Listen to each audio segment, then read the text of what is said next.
Hello, everybody. I'm back again to talk to you a little bit about character traits.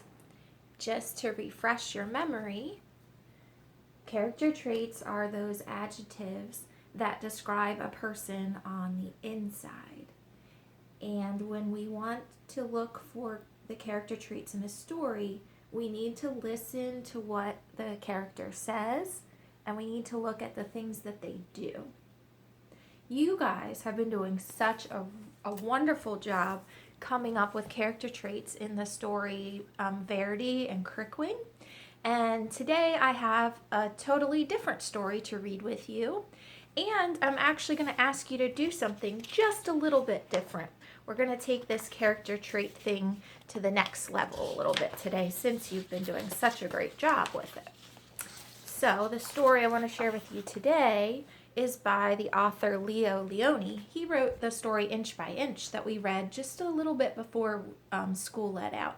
And I think you'll like this one too. It's called Alexander and the Wind-Up Mouse.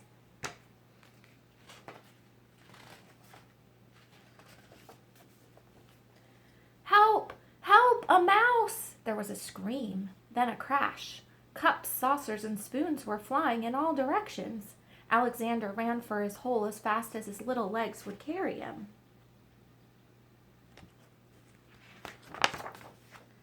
All Alexander wanted was a few crumbs, and yet every time they saw him, they would scream for help or chase him with a broom.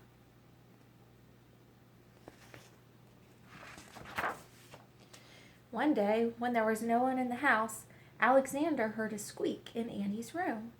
He sneaked in, and what did he see? Another mouse, but not an ordinary mouse like himself. Instead of legs, it had two little wheels, and on its back there was a key. "Who are you?" asked Alexander.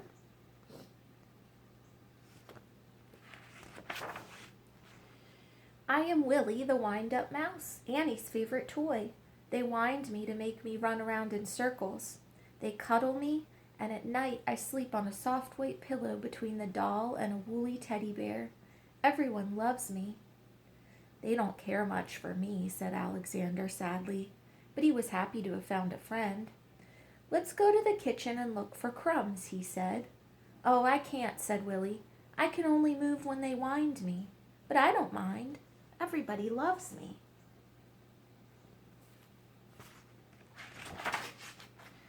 Alexander, too, came to love Willie. He went to visit him whenever he could. He told him of his adventures with brooms, flying saucers, and mouse traps. Willie talked about the penguin, the woolly bear, and mostly about Annie. The two friends spent many happy hours together. But when he was alone in the dark of his hideout, Alexander thought of Willie with envy. "Ah," he sighed, "why can't I be a wind-up mouse like Willie and be cuddled and loved?"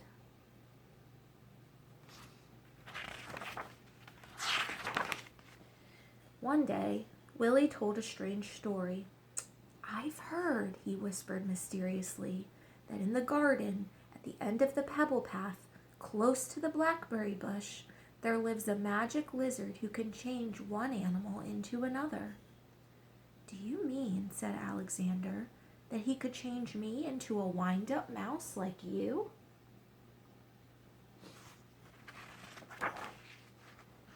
That very afternoon, Alexander went into the garden and ran to the end of the path.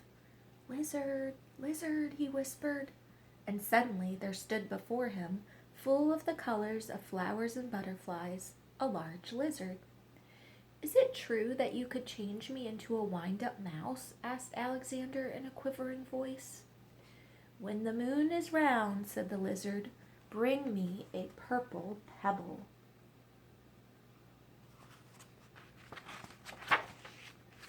For days and days Alexander searched the garden for a purple pebble.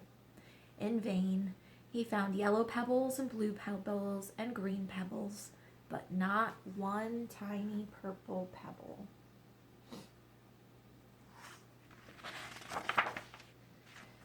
At last, tired and hungry, he returned to the house. In a corner of the pantry, he saw a box full of old toys, and there, between blocks and broken dolls, was Willie. "What happened?" said Alexander, surprised. Willie told him a sad story. It had been Annie's birthday. There had been a party and everyone had brought a gift. The next day, Willie sighed, many of the old toys were dumped in this box. "We will all be thrown away." Alexander was almost in tears. Poor, poor Willie, he thought. But then suddenly something caught his eye. Could it really be? Yes, it was. It was a little purple pebble.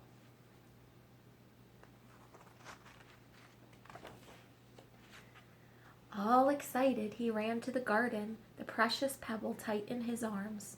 There was a full moon. Out of breath, Alexander stopped near the blackberry bush. "Lizard, lizard, in the bush," he called quickly. The leaves rustled, and there stood the lizard. "The moon is round, the pebble found," said the lizard. "Who or what do you wish to be?" "I want to be—" Alexander stopped. Then suddenly he said, "Lizard, lizard, could you change Willie into a mouse like me?" The lizard blinked. There was a blinding light, and then all was quiet. The purple pebble was gone.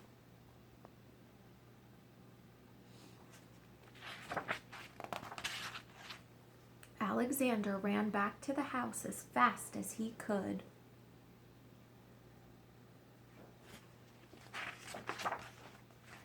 The box was there, but alas, it was empty. Too late, he thought, and with a heavy heart, he went to his hole in the baseboard.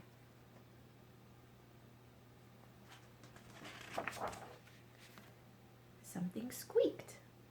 Cautiously, Alexander moved closer to the hole. There was a mouse inside. "Who are you?" said Alexander, a little frightened. "My name is Willie," said the mouse.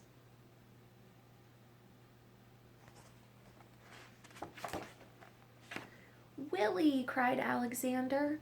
"The lizard! The lizard did it!" He hugged Willie, and then they ran to the garden path, and there they danced until dawn.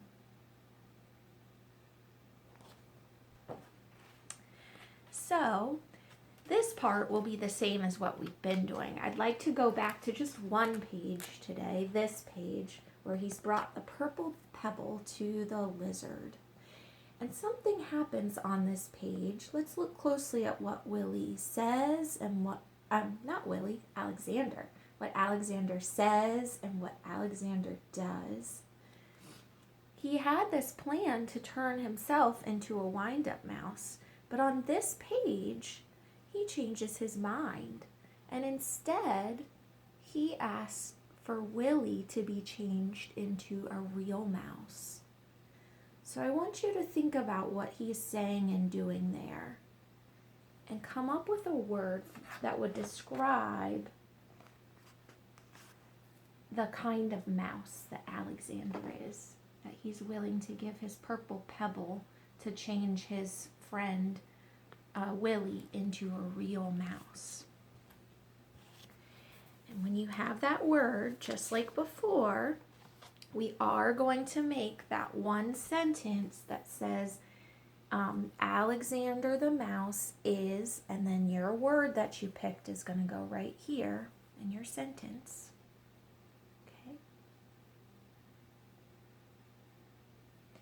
But then today, after you've written that sentence, I want you to go a step further, and I want you to explain why you chose that word.